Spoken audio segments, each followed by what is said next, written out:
Hi everyone, good afternoon and welcome to this episode of Your Forever Home Live.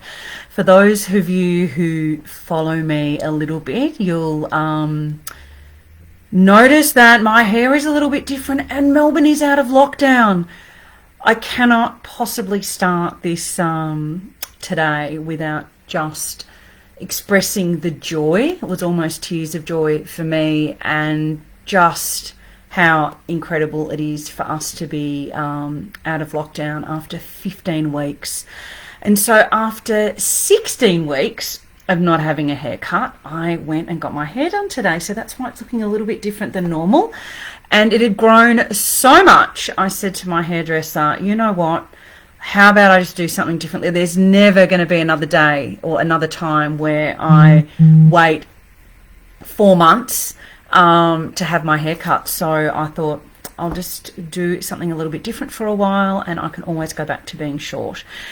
So wow, what a feeling it is to know that we can have people over at our house together, to know that the shops are open, to know that we can actually go to a cafe, we can go to a bar. And yes, I have got something booked in for Thursday already, but I also have taken a lot of learnings out of the COVID experience in terms of slowing down a bit by allowing myself to sleep in on the weekend, to not rush around, to not be, having to go here, there and everywhere with my kids after school every day. And it's been really enjoyable for me to go down the beach after school with the kids and walk the dog and, get out into the fresh air and, I suppose ending my day by having a walk around the block and then coming in. And so there are some things that have been really good eye-openers, for myself and my family, and also just for the way I work. But my goodness me, I've just almost felt like, I think the last probably 3 to 4 weeks ago, it really hit me quite badly. Just how the lack of variety was really affecting me, because I do so many different things in my life. So I have to say that I couldn't possibly start today without talking about what a relief it is, and how it is going to feel really bizarre going out to places and to see people again and not think, oh my goodness me, are we doing the right thing here? It is going to feel really odd. We're still wearing masks probably until at least the middle of next year. But just to be out, my goodness me. Anyway, I know it's going to be crazy, and I want to avoid all the craziness. I don't need to get out that quickly. It'll be just really nice to have a cocktail with my girlfriends on Thursday night. And anyway, so today, and I'm going to set this up a little bit differently now. I know it's always been a Q&A session. It's always an opportunity for you to, share any questions you may have. And some people message them through to me or email them through, and that's really welcome. But I'm going to publicize it a little bit more, that it is a Q&A session for you to really hop on, know that I'm going to be here each week and answer any pressing question that you've got. And one that came up during the week that I thought I'd deal with today is around, the big decision around stairs. And I had a really long conversation with a client actually around stairs, and not going in with the decision with the eyes wide open. And so I really wanted to talk about that today. We've got 2 decisions around stairs. We have carpeted stairs, or we have timber stairs. And there are a lot of things that rest on those decisions rather than it just being aesthetic. Obviously, that look of timber stairs, maybe opening up the space when you open the door. You've got these beautiful timber stairs with open treads that actually take you up to the 2nd level, and they can be styled underneath, or there's glass going on. You've got a stunning balustrade, versus more enclosed look, which is using carpet stairs. And so often the decision for timber stairs is really based on an aesthetic decision. And so what I wanted to talk to you about today was to actually walk you through some of the other things that you need to think about when making the decision around timber or carpeted stairs. Now, the main one that is forgotten so often is noise mitigation. And so if you're thinking about the teenage children, little children, whoever it is, adults running up and down those stairs, that is pretty noisy when it's timber. And I know for myself personally, I did not want to hear my kids running up and down the stairs, particularly if you have a home that is a shoe house. If you've got no shoes, obviously that noise is going to be mitigated a little bit by just having bare feet or socks. But if you are a shoe household, which more often than not we are in Australia, rather than being in Sweden where it's an absolute categoric, in Slovenia you have your little house slippers, we are not that sort of culture. So really think about the noise. And the other thing to think about here is, how open is it upstairs? So there's going to be all that noise not only on the stairs, but it's travelling up and down the stairs. So when it's carpeted, that's a noise mitigation material that is going to absorb noise, the noise that's going on upstairs, but also the noise going up and down the stairs. So think about noise, really important.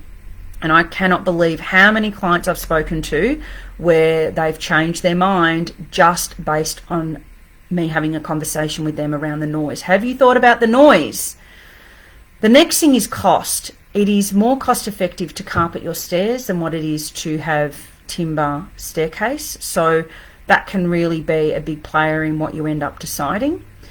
There's obviously the look. And like I said at the start, having timber stairs can look absolutely spectacular, particularly if they're a feature. You can really make a feature out of your stairs. Also concrete stairs. I mean, concrete stairs are another option. So you've got timber, concrete and carpet, but concrete and timber are going to give you all the same issues in terms of noise, in terms of, well, the issues that I was talking about, but particularly noise. So, and cost. They're going to be a lot more, not as cost effective as carpet will be.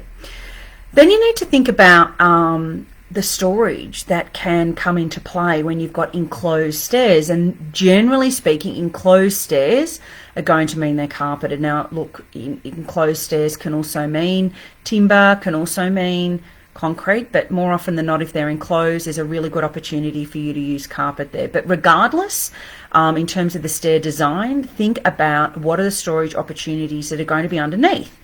And sometimes it's not a consideration, it's not needed. Sometimes it's really critical to get some really good storage into the house, and under the stairs can be just gold. I've seen people put little cubbies under the stairs for their children, so it's an area where they play. Obviously they're not going to do that as teenagers, but it's their little sort of escape, and it is awesome for kids. They just love it. So that's probably where space is not a premium. That's a really nice thing to have. You can also create a cellar underneath your stairs, so that's a really good area where you can control the temperature and have a cellar under there. And that's exactly what we did. We have got a cellar purpose built under our stairs. And then the other thing too, you could have it a little bit open and make some sort of provision for a desk there. You could have, depending on how it opens out into the space, you may have a bookcase there. You may have cabinetry there. So think about if storage is a real premium in your home and if that's needed. Hi Ben, how you going? You don't need to worry about stairs. And then the other thing to consider, the last thing to think about, is slip. And how slippery is it going to be, particularly as you get older having timber. You can obviously get slip resistant little pads that go onto the tread of the stairs. Carpet can actually be slippery, particularly in socks. So it may not be as slip resistant as you think it may be, and there are definitely ways around it. But think about if an area gets wet, that's obviously not going to happen, generally speaking, with carpet. But if it's, you know, timber, it's more likely that people will run up and down in bare feet. Actually, you know what? Now I'm thinking about it. Yeah, my kids do run up and down the carpeted stairs with wet, but it's not going to make it slippery. But if they are doing that on a timber or a concrete, it will make it really slippery. So that was what I wanted to chat to you about, just because it's become such a big conversation piece for when I'm doing floor plan sanity checks. It is inevitably that I will be talking about stairs and just all the things that people are not thinking about with regards to their stairs, and how often I'm told, oh, I hadn't even thought about the noise. And look, it's a really big thing for me, particularly when I am doing floor plan sanity checks around noise, because it is often something that is not foreseeable when you're looking at a floor plan. Am I thinking about noise? And more often than you're not. You're looking at where the beds are going, where's the sofas going, and so that's why I'm here, for me to really look at how's that noise going to travel.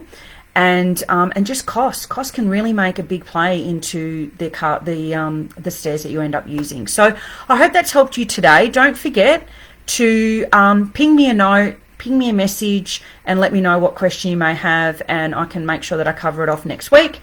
And hello, Felicity. Thank you for joining. But I hope that's given you an idea and something to think about with regards to stairs, and that it's more than just the look.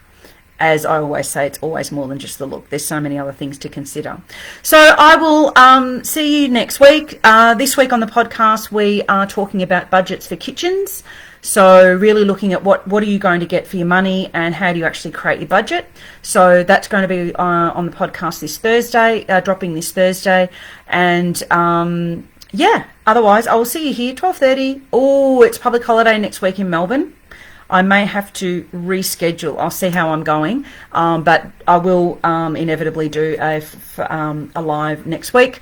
If it's not on Tuesday on the public holiday in Melbourne, because it's Melbourne Cup Day, I'll make it then on the Wednesday. But I will be here. Drop your questions in, and I'll make a note on Facebook when it will actually go out, or and on Insta. Have a great week, everyone.